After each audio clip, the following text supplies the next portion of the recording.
I'm Karen, and I'm a yarn addict, and this is my channel, and on here we talk about yarn and crochet because I dearly love yarn, and when I buy yarn I show all of that to y'all, and then when I crochet, because I love to crochet, when I do crochet I show all of that to y'all.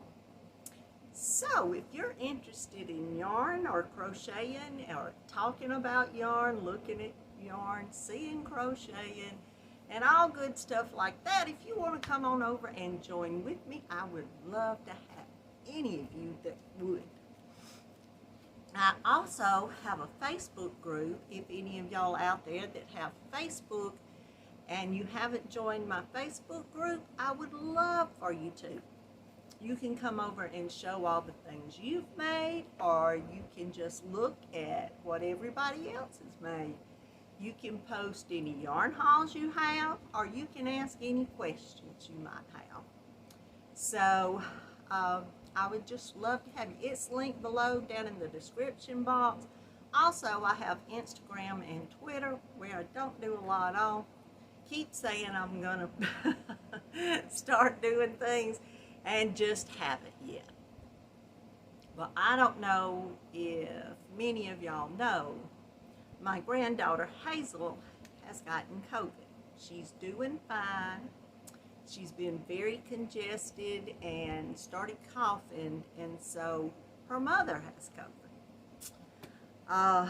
So her daddy took her to the doctor yesterday, and she tested positive, but I feel like she's going to be fine, her and her mom both. They just, her mom's been vaccinated, everybody in the house has, so it's not that bad for them, thank the good Lord. And hopefully Hazel will get over this. Her doctor told them that the toddlers that they had been seeing, Hazel's, I don't know, 28 months old now, a little over, her birthday was in May. She was 2 in May, so 27, going 27 and a half months. I don't know. She's 2. But they did say that, you know, the majority of the toddlers, that they were not seeing, you know, any major symptoms, that it was basically like what Hazel has, just stuffiness and a little bit of coughing, and they just, I don't think they've had a lot, you know, of children Hazel's age that's had any bad cases here in our county. I need some chapstick, y'all. My lips are so dry. Should have done that before it came up. Well, today is part 2 of cotton yarn, and I've got some more interesting facts, I think, to tell y'all, and I'm gonna make sure basically that I have answered all of y'all's questions. And then our number 3, because I know I'm not gonna get through this today, is gonna be looking at all of my cotton. I'm gonna show every, if I can find, mostly every different kind of cotton you can buy out there.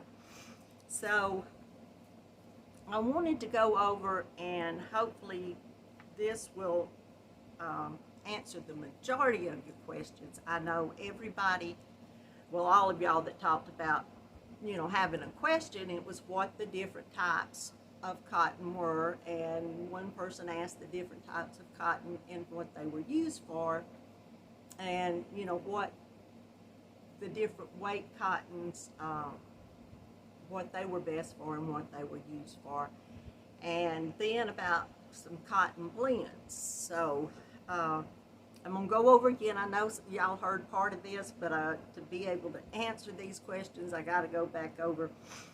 The 2 things I didn't tell y'all about, and I say this word wrong, I've told y'all before, the word M-I-L-K. When I have to say it right, I think of silk milk, milk. My family, when I say it, I say milk. It's, I put an N in there that I just can't seem to get out of the habit of doing. So if I say it wrong, y'all don't get on to me like my daughter does. The milk cotton, if you ever see milk cotton, it is the milk fibers that makes just plain milk yarn, which is a protein that comes out of the skim milk, what I understand, and it's dehydrated, and then they put that back in vats of different kind of solutions and get the casein. Y'all forgive me, y'all know my pronunciations, and I really didn't go back and pull that out. Protein is that makes that particular type of yarn, which is just plain milk yarn. If you see it say milk cotton, then from everything I read, it will have cotton yarn in there with the protein that makes the milk yarn, and that makes the milk cotton. I think I got that right. And then there's another type of fiber that is supposed to be one. I have some of it, but I've never made anything with it. It's Mako Cotton, and it's grown in the northern part of Egypt and part of Israel. Basically, it started there in Egypt. There was a Frenchman in the between the 1700s, 1800s, they don't have the exact date, came to the Mako region. He came to this big plantation type thing, and he was really interested in the flowers he saw. And toward the end of the garden, there was this plant there, and later it bloomed with a beautiful yellow flower. And these cotton plants, many of them, the Pima cotton and the Sea Island cotton, I know that I talked about, that's not around very much anymore, all of them bloom first with a beautiful yellow flower. Well, then, of course, it shriveled down, and he came back a few days later, and there was this beautiful white puff there. So he got the equipment up and came from different parts of Europe, what I understand, and started planting this Mako cotton, and that's what he named it, Mako Cotton, because of the region it was in. From my understanding, this cotton is one of the best. It's one of the silkiest,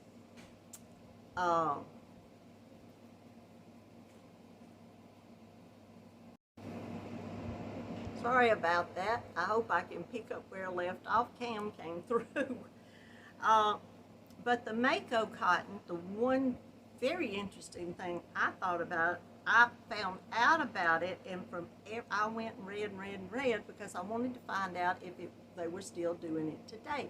It's hand-picked still from everything I read. They say it's spun into a smoother, finer, stronger, a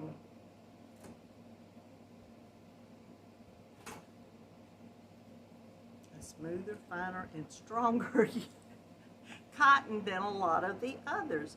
It also has a beautiful silk shine, and it's very fine. It's not quite as thick. They gave all of the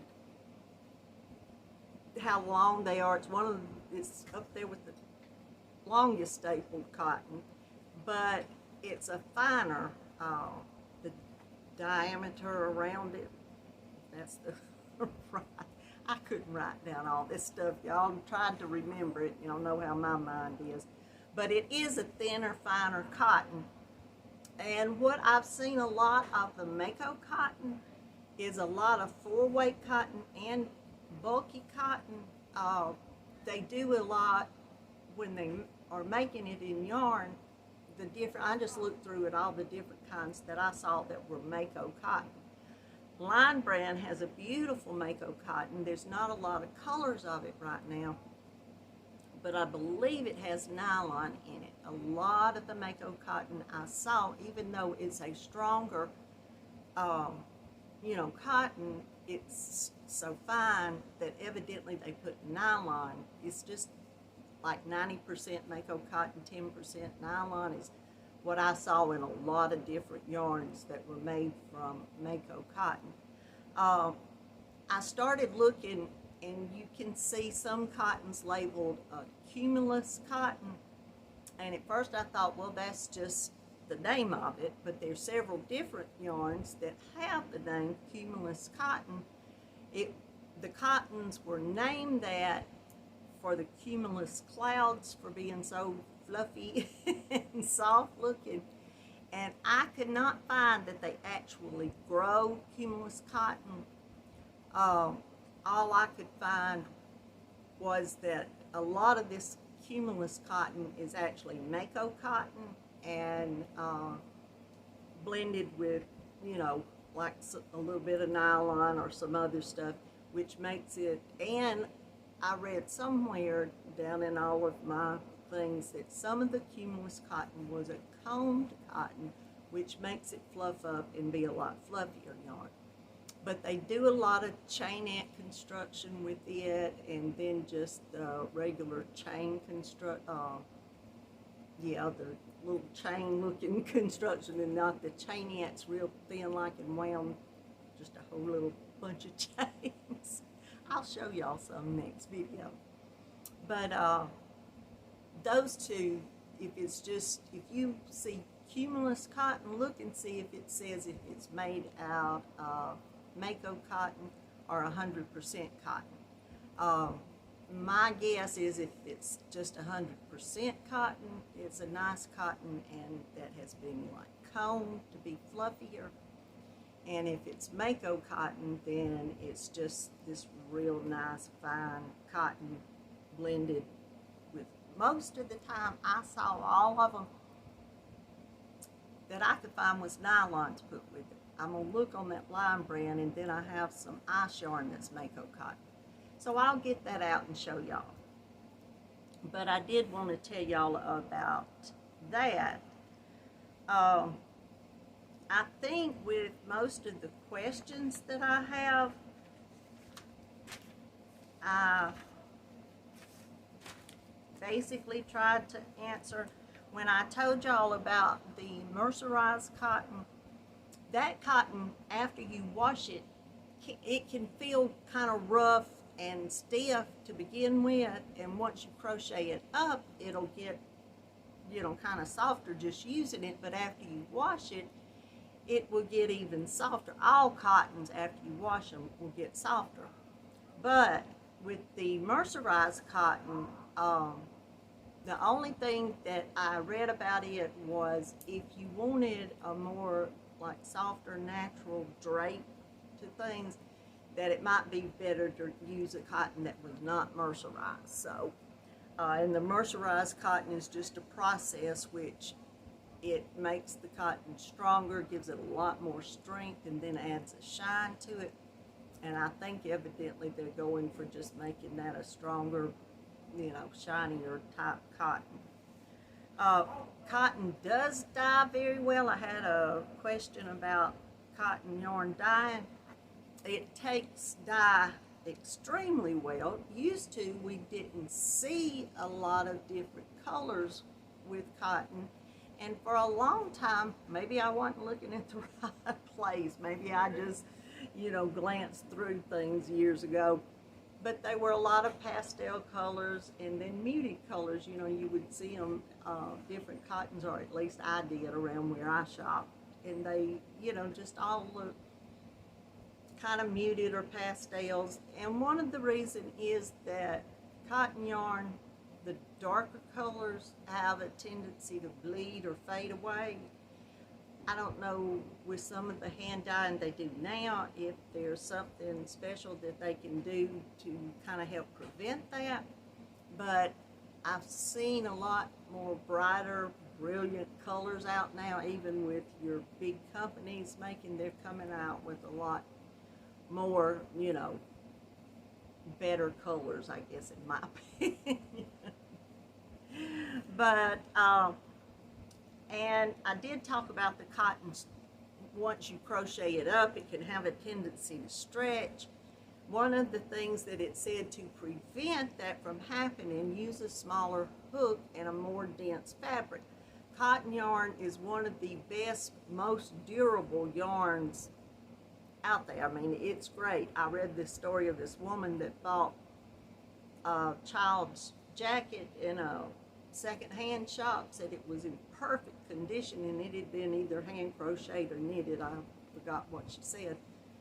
And she took it home, and through the years it got passed down through her children and her nieces and nephews. Some of them used it, and she said, like, now she had it 20-something, 20-plus years, and it still looked basically as well as it did the day she bought it. And when she bought it, it was already a second-hand item. So that kind of tells you something about the durability of cotton.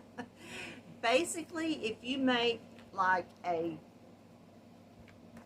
sweater or top or anything like that, if you machine wash it, if it's the type that just says machine wash, either put it in the dryer and let it just fluff around on air dry, and then lay it flat to finish drying. It's basically going to retain its shape, like depending on the stitch you're using.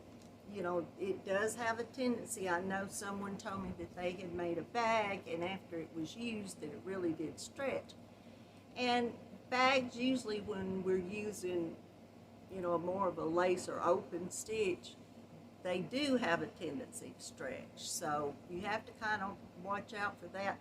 And I know I love lacy cotton tops in the summer, or I love cotton in the winter, y'all. I love cotton anytime.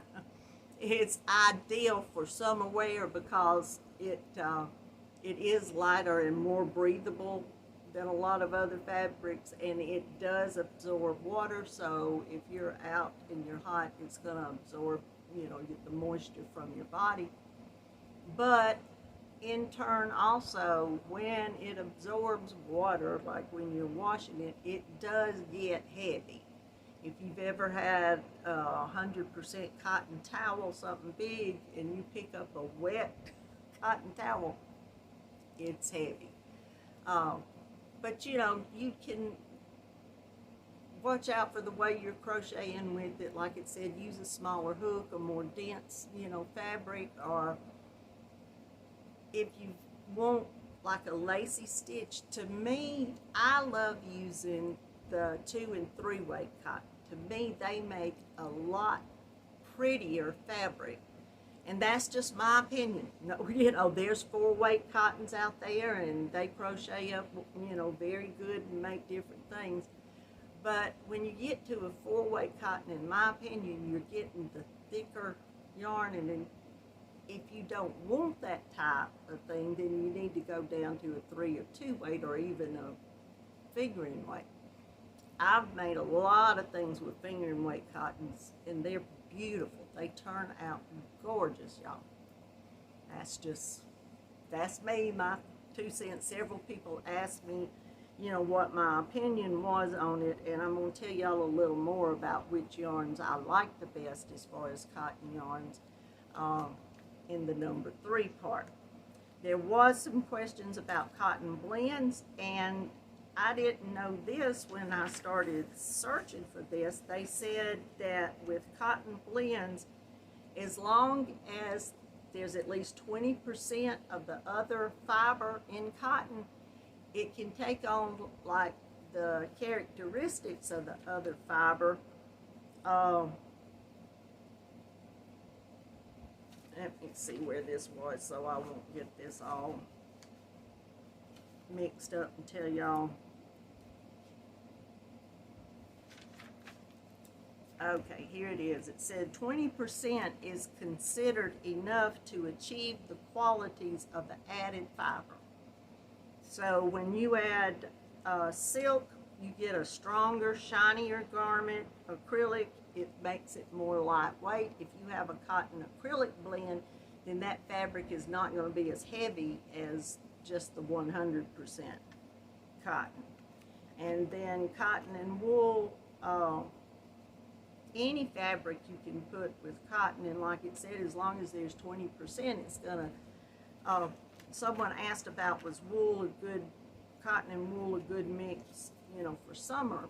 A thin wool with a thin cotton, in my opinion, would be, because wool also wicks moisture away from your body. And as long, everything that I've read and seen, as long as it's a thin weight wool, to make a solid, summer tee, sweater, whatever to use, it's breathable. The wool is breathable. Of course, the wool is a lot warmer, but if you make it out of a thin weight yarn, then you can wear it in summer. Wool is not just definitely a winter yarn, but I like cotton more with like silk or acrylic or polyester or things like that.